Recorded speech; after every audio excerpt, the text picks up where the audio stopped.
I feel as if my soul has been called into question. For transparency, I'm very hesitant. I think it's because I'm taking it too seriously. So, as much as it probably would have pissed the man off, I'm going to be breaking down the Tesla 369 triad without taking it too seriously. So, one more take. Let's go again. Before we get into the triad and understand what the triad is, we first have to understand what's even the point. Like, what are we mapping? Nikola Tesla's whole point, guys, was to use numbers to map numbers.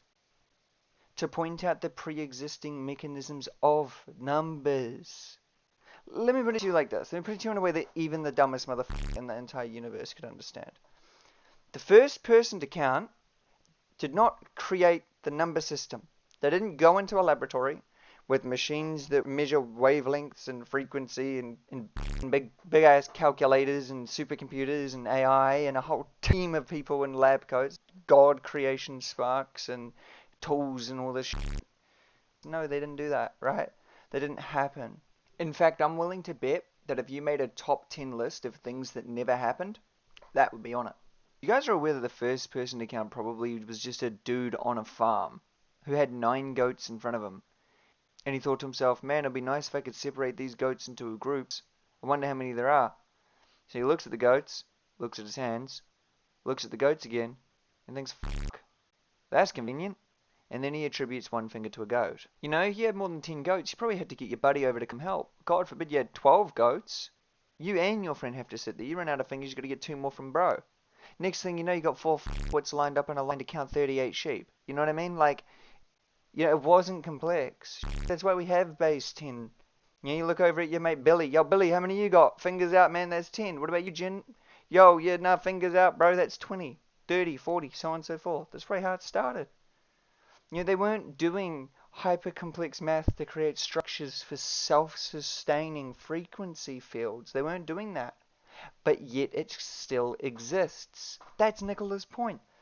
The fucking people who first conceptualized numbers weren't doing it in a laboratory to make a recursive self-recognizing system with mechanics, but yet the mechanics occur. The only way for that to be possible is if the mechanisms that the numbers are mapping were already pre-existing in reality itself. The mere act of counting having mechanics is a mechanism that is hidden within the universe. This is the dev panel to reality, guys.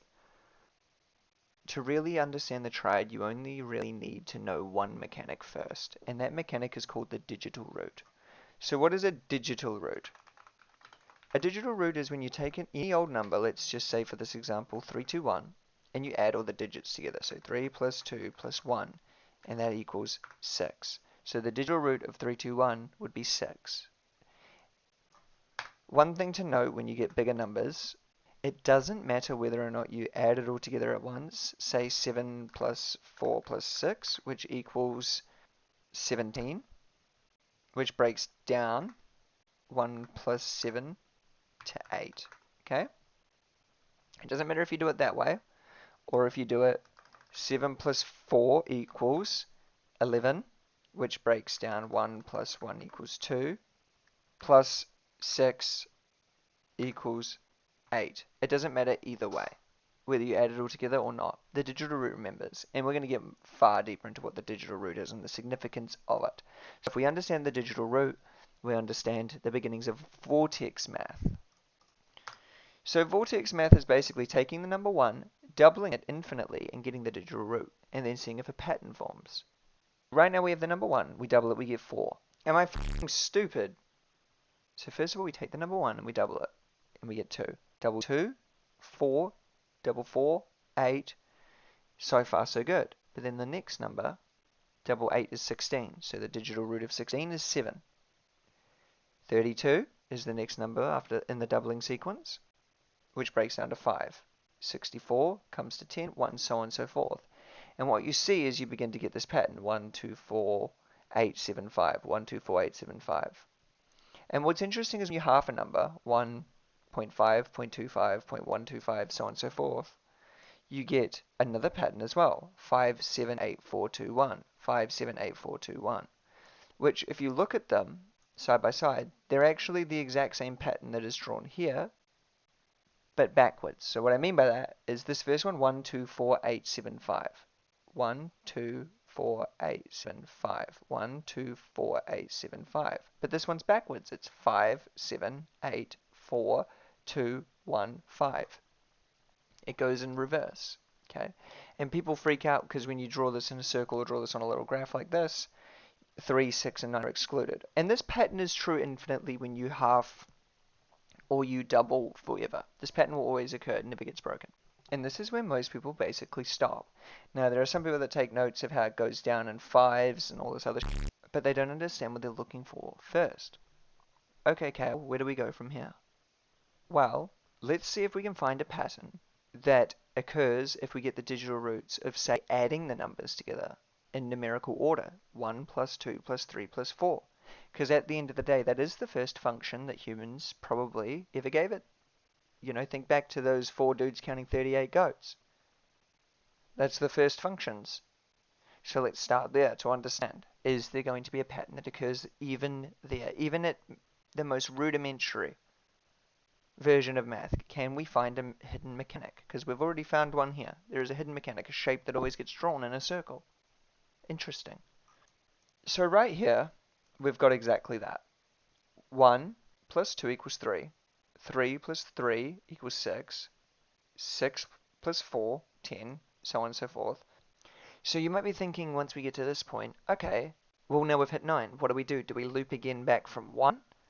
Or do we let the loop continue on, counting 10, 11, 12, so on and so forth?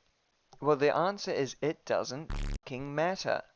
Because whether or not you continue on 10, 11, 12, or restart from 1, it doesn't matter, because to continue on from 10 is to restart from 1. Isn't that unique? It's true all the way through. 10 is 1. So plus 1, 2, 3, 4, 5, 6, 7, 8, 9. 1, 2, 3, 4, 5, 6, 7, 8, 9 at 27. 1, 2, 3, 4, 5, 6, 7, 8, 9 at 36. So a mechanic you can already see again, another underlying mechanic is that even though we count base 10 because we had our stupid asses lined up counting 38 goats in a line of 4 people, we were counting in base 10 because it was easier. You know, how many you got, Ben? Oh, I got 10. How many you got? Fingers full, 10 as well, you know, so it became easy, second nature for us. But the real pattern is base 9. That's the mechanics of the universe. Because we exist within the universe, we can't bend the universe's mechanics. We have to adhere to them. And let's deep dive that before we go deeper. You might be thinking, okay, bro, but numbers are infinite and, you know, the universe is infinite. What are you talking about mechanics? Why do you keep talking about mechanics? What do you mean by mechanics? Okay. Okay. Take speed, for example. There's an infinite amount of speeds you can go in the universe. You can go really, really fast. You can go really, really slow. Anything in between. But you aren't going faster than the speed of light, bro. It's just the same as temperature. There's a lot of temperatures you can be. You can be really hot. You can be really cold. You can be somewhere in the middle. You're not going to be below absolute zero. It's just not happening. Same with gravity. A planet could have very different gravity from one another, but only in relation to the equation of density. Because the strength of the gravity is 100% reliant and dependent on the density of the object's mass. So there are mechanics hidden, right? They're everywhere. In every infinite field. Shit, do you want to see another mechanic? I can show you a real easy mechanic. Here's a mechanic of the universe, a mechanism in the operating system of reality. There is an infinite amount of numbers between 1 and 3, irrational numbers, 1.1, 1.2, 1.3, so on forever. There is also an infinite amount of numbers between 1 and 6. Both are infinite, one's twice as big as the other one. You make that make sense to me.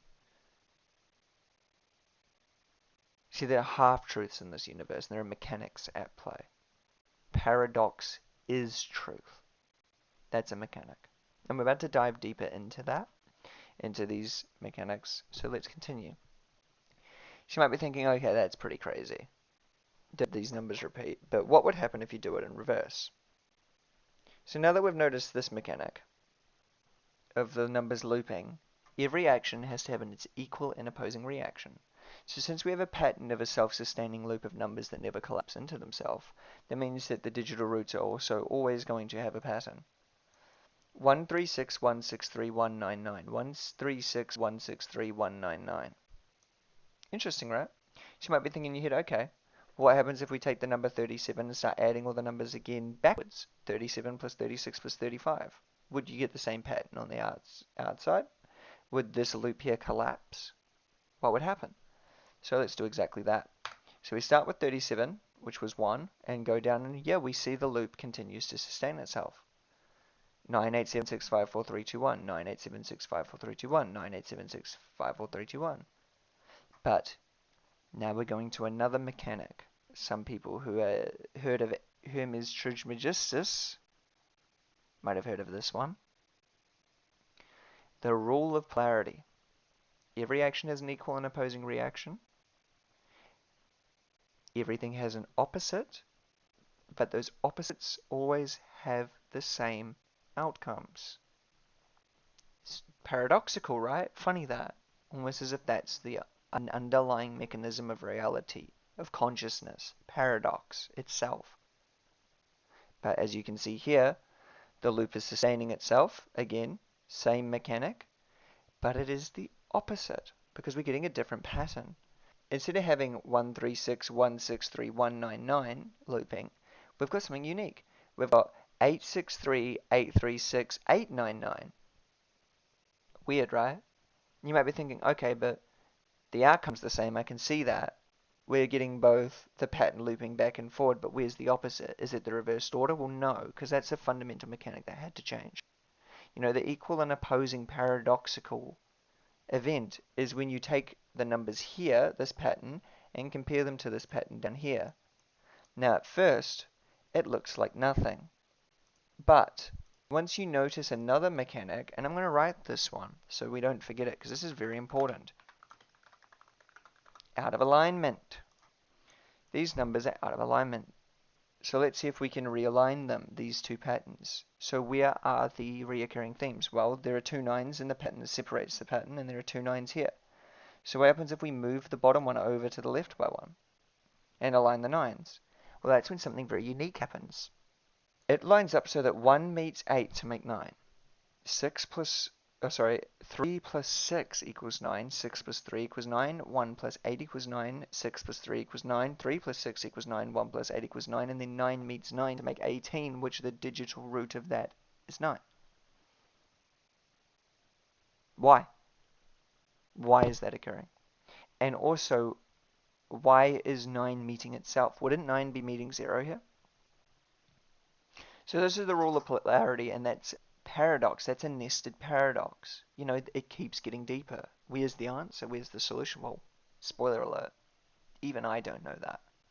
I don't know where this ends. But I do know where it starts. So let's look at some more mechanics. You might notice another one very quickly too. If we were to isolate a little part here, say this area here, in between these nines, once we section off this area right here, we notice something very unique. Not only is this a pattern that always equals 9 once realigned, but it's nested. It's a pattern flaring either way. So not only is this 9, 1, 3, 6, 1, 6, 3, 1, 9 repeated infinitely, but it's also nesting to mirror on either side, alternating or oscillating around 9. Look, from each side of the 9 it goes 1, 3, 6, 1. Same with the bottom. It goes 9, 8, 6, 3, 8, balancing to 9.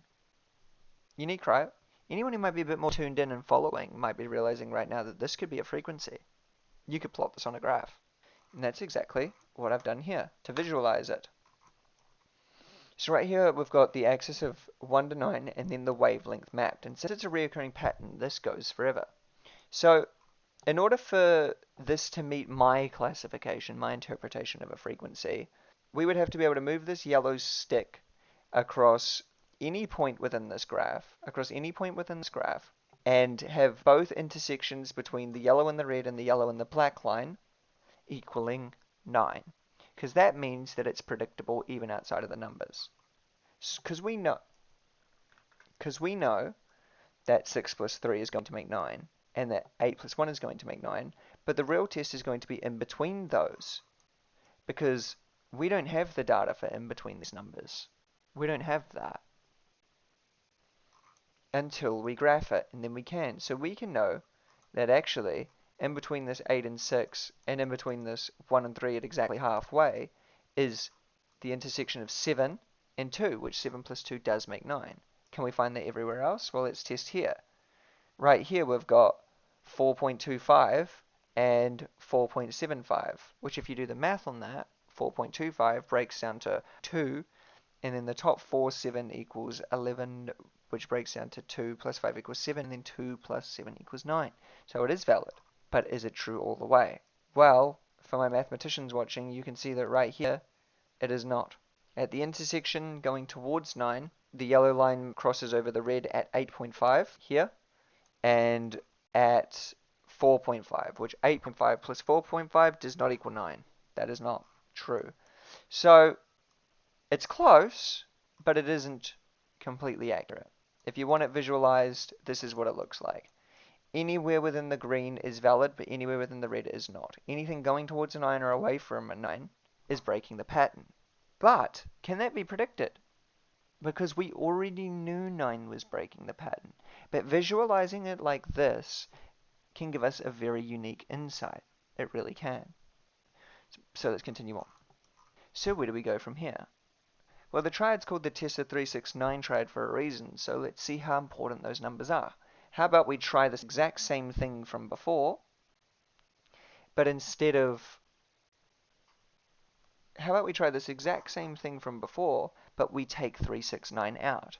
If those numbers are truly so important, would the loop collapse without them? Does the numbers need to be whole in order for the loop to continue? Let's find out. So if you come over here, that's what we've done.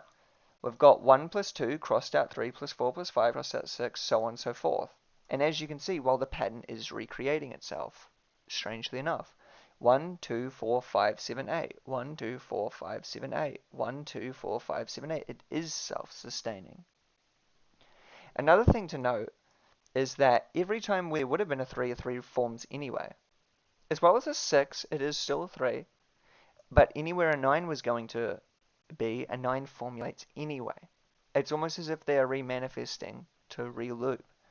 So we can see on the side we're getting another pattern from digital roots, 137319, 137319, which again you can already see in between the 9s, 1, 3, 7, so it's nested. And what can we expect on the other side? Well, will the loop collapse? As you can see, the loop behaves exactly the same as before. But at the points where a 3 would have been manifesting, a 6 does, but 9 stays the same. Isn't that unique? So instead of 3s formulating, we're getting 6s and we're getting a pattern again.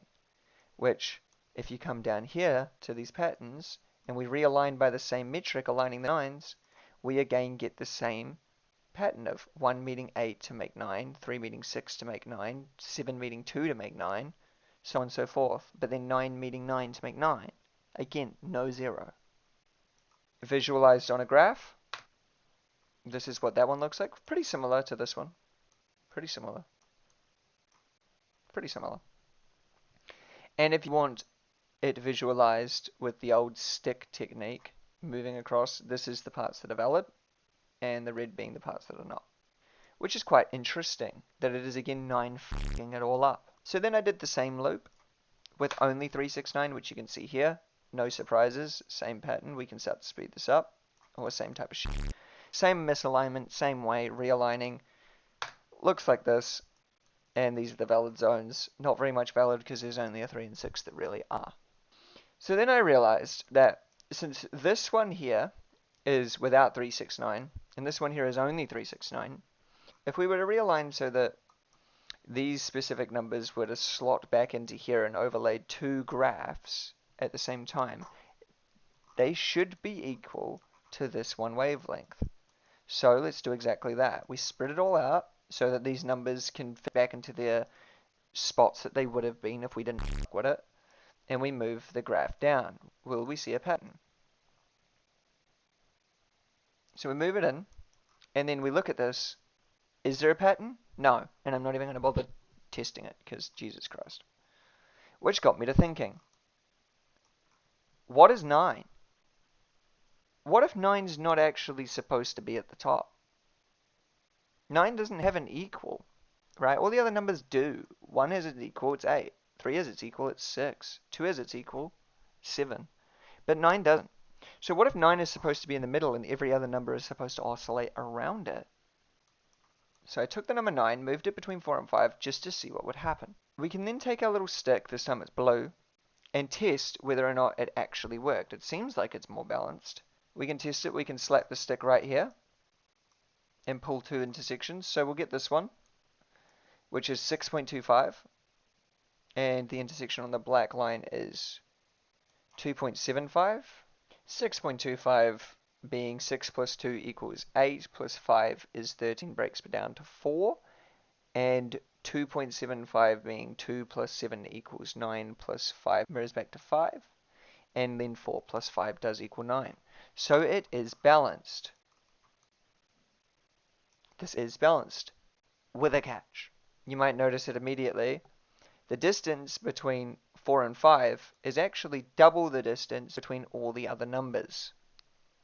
Meaning that if we were to draw those little highlights of validity, this is what we're left with, where the whole wavelength, the whole frequency is valid to predict numbers at any given point, with the caveat that if you are measuring within the yellow, the distance is doubled. The data is accurate, but the visualization is not to scale. But that can be easily fixed by removing the concept of 9 entirely.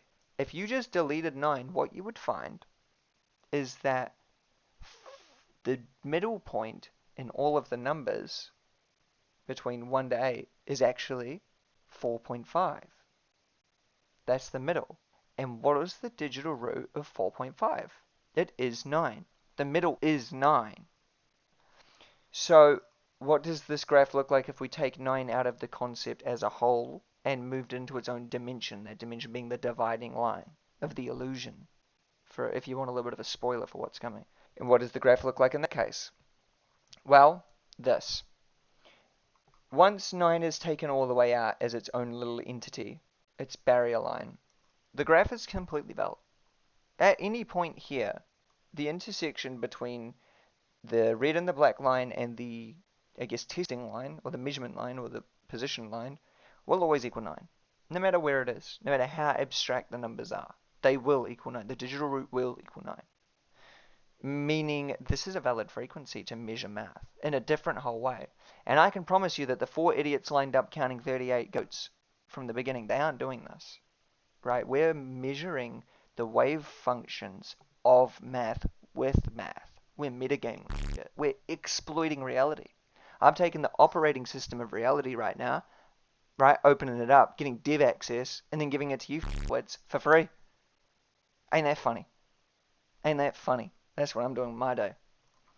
Cool. So moving on. So what's the next logical step?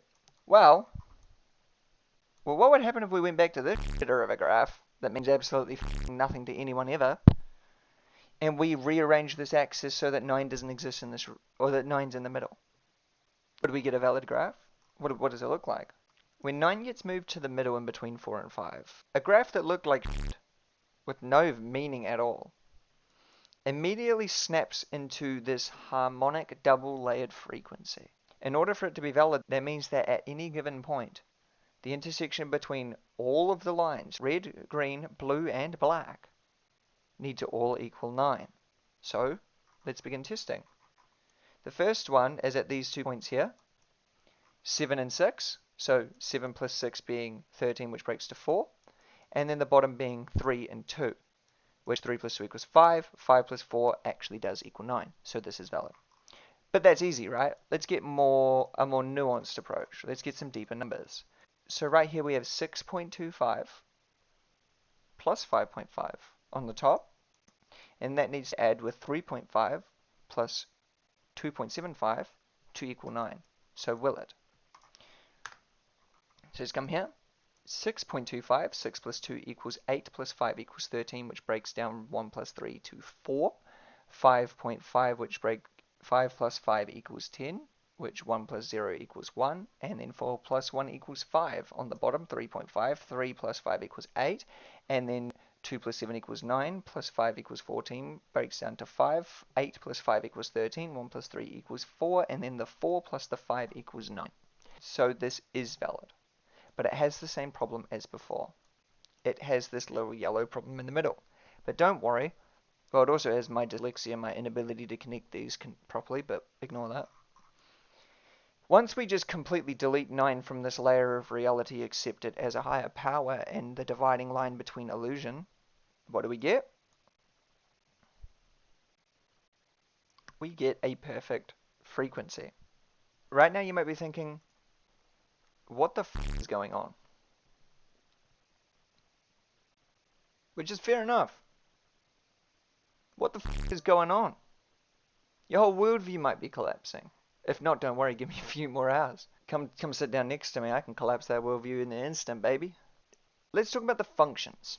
What are these functions? Well, to understand what's going on here, we need to understand what the functions of 1, 2, 3, 4, 5, 6, 7, 8, and 9 actually are. Since they are the conceptualizations of the mechanics that pre-exist us, and we can clearly see that there is some structured mechanics here, we need to first figure out what we're dealing with. So let's begin right at the beginning.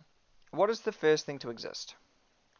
Whatever 1 represents, it has to represent the first function of the universe. And then whatever 2 represents, it has to represent the second function of the universe. So on and so forth. This is the operating system of reality. These are the first functions. So let's go through what they are. So let's just play a little game of pretend. Let's use our imaginations.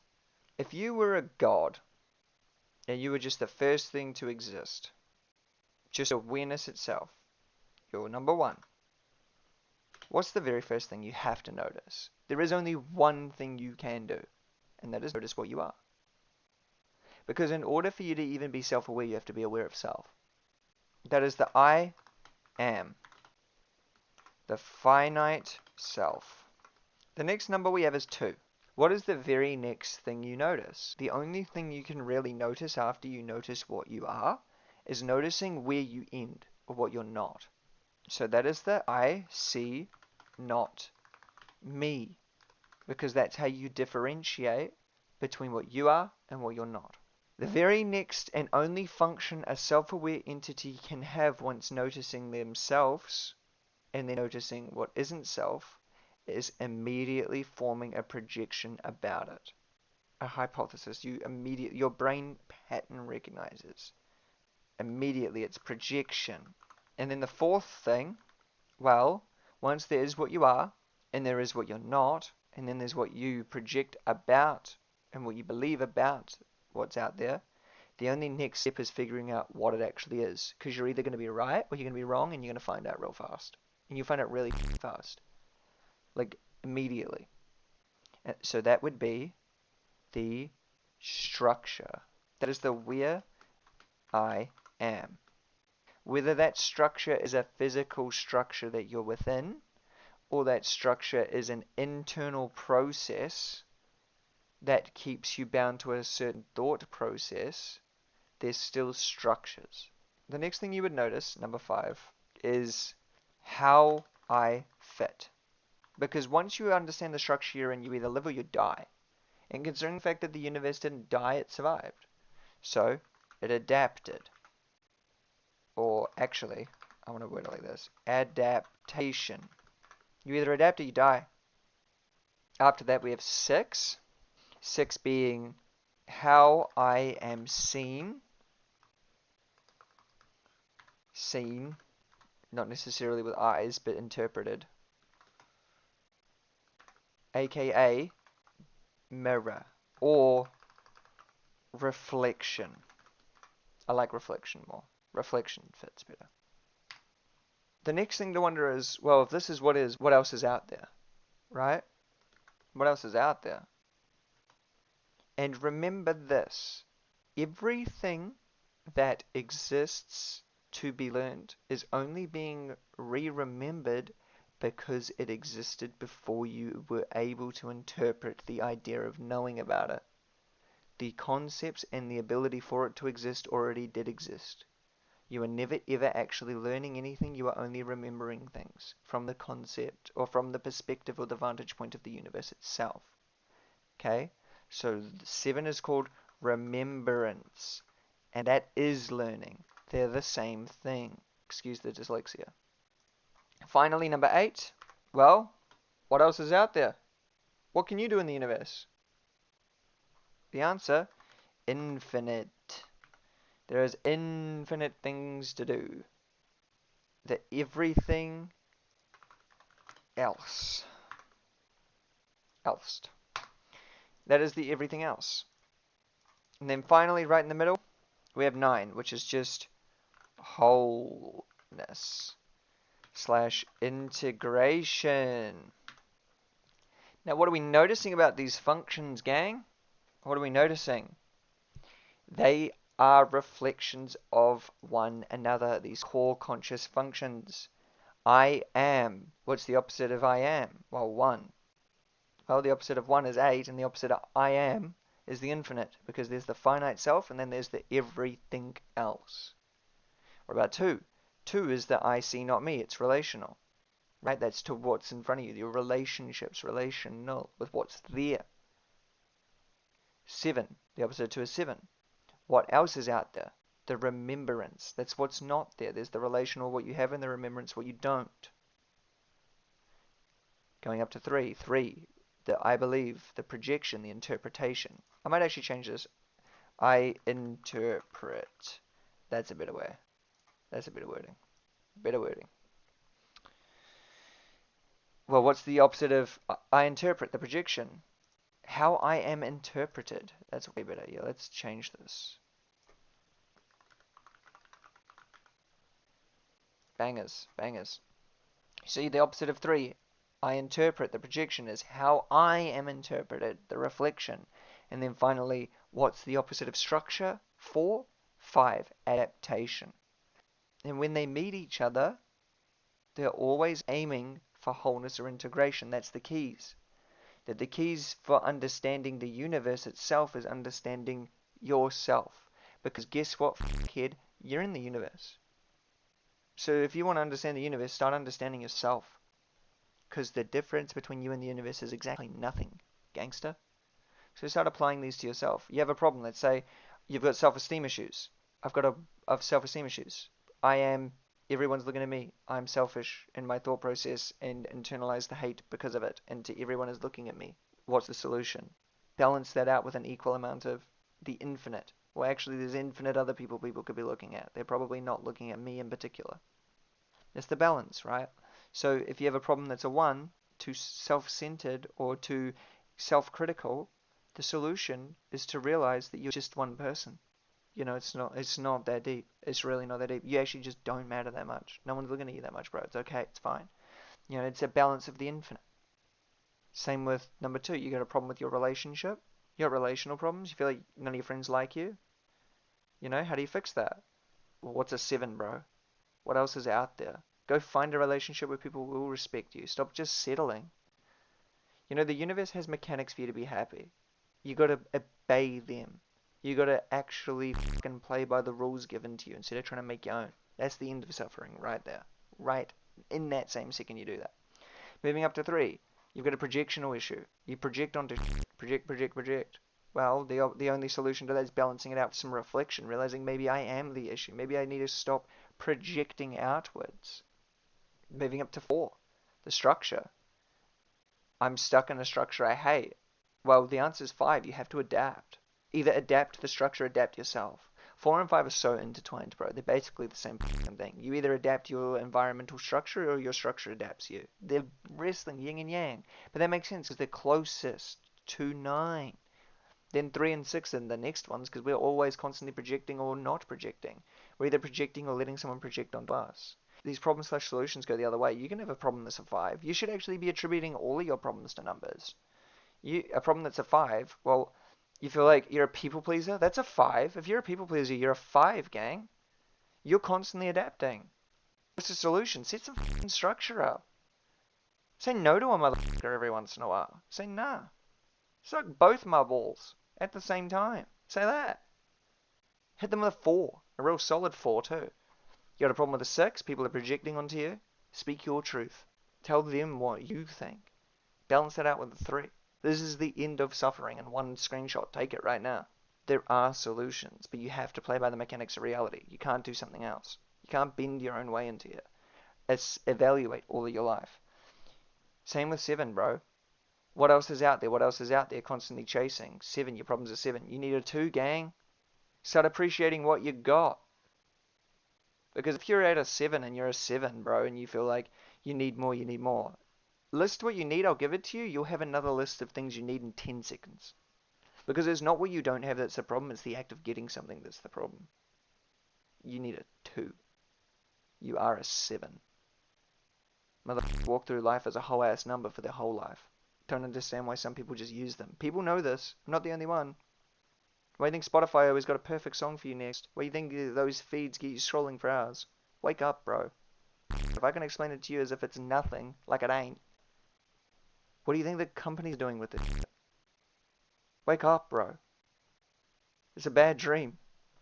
Jesus. And then finally, you got a problem that's an 8. You got a ego god complex, what I've probably got right now. I need a 1. I need to chill the f out. I'm just a dude. Keep my head on. Self-identify as you go. Most people set it an 8. Spiraling about anxiety about shit that ain't coming true. Like they're prophetic. Like they know how people are going to talk to them. What if they talk to me like this? You shut the f. You need a 1. Focus on that chest more, gang. I'll need more 1s. More I ams. Who are you? Who are you? Who are you? If you just responded with your name or your job or your hobby, brother, you are nothing. You don't know who you are. You know nothing. If I ask you who are you and you responded with something arbitrary, you're nothing. Be something, bro. Anyway, let's move on. Gang shit. Alright, now let's get into the more complicated stuff. How's everyone's heads? If anyone needs a break, take it. Seriously, come back to the video. Don't force yourself into a seizure. Seen it happen. I'm just kidding, by the way.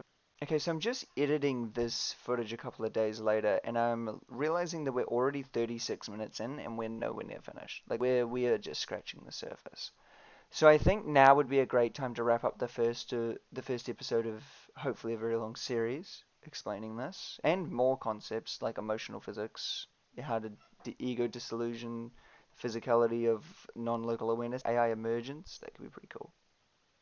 For the most part today, I kind of want to wrap it up with turning the functions into a lesson. So I've come here and I've taken quite a large number, 632,156, which has a digit root of 5.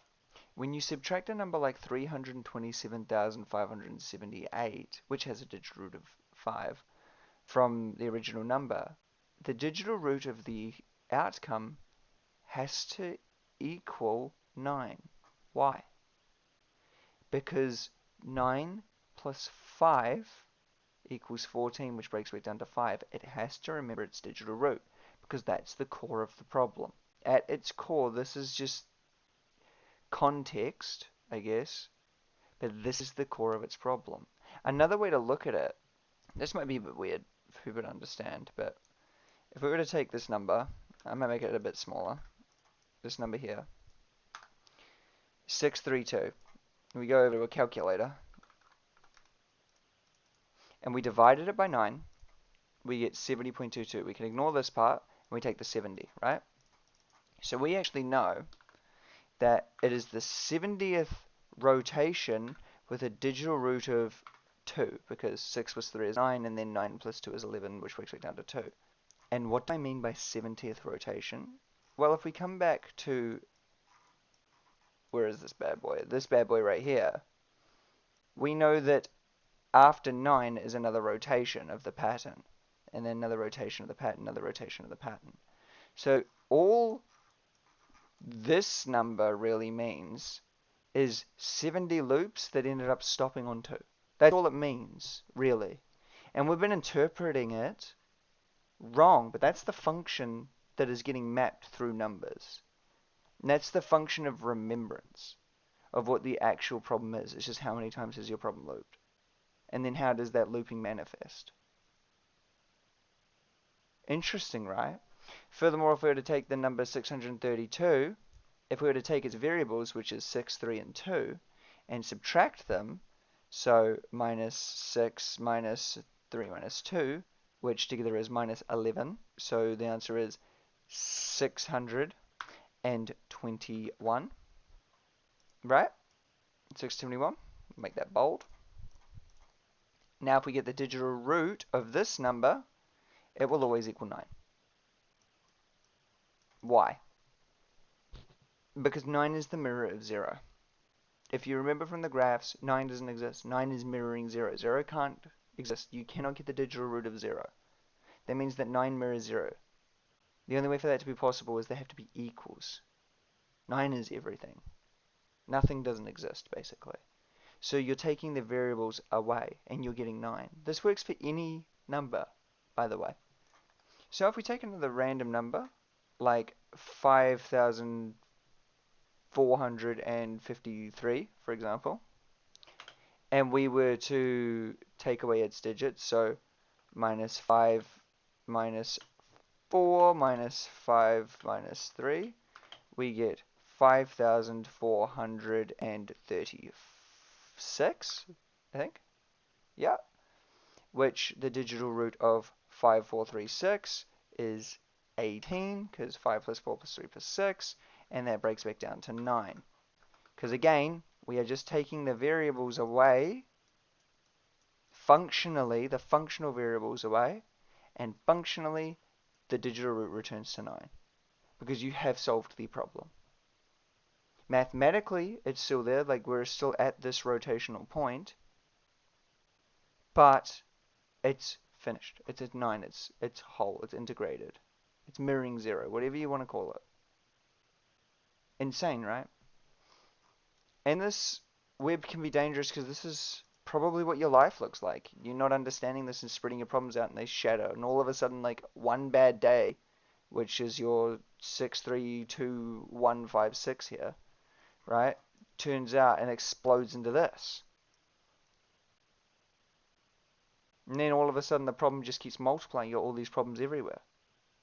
They all have to add back to the same thing. You know, this is 9, so we know that all the variables that are getting split from it have to equal 9.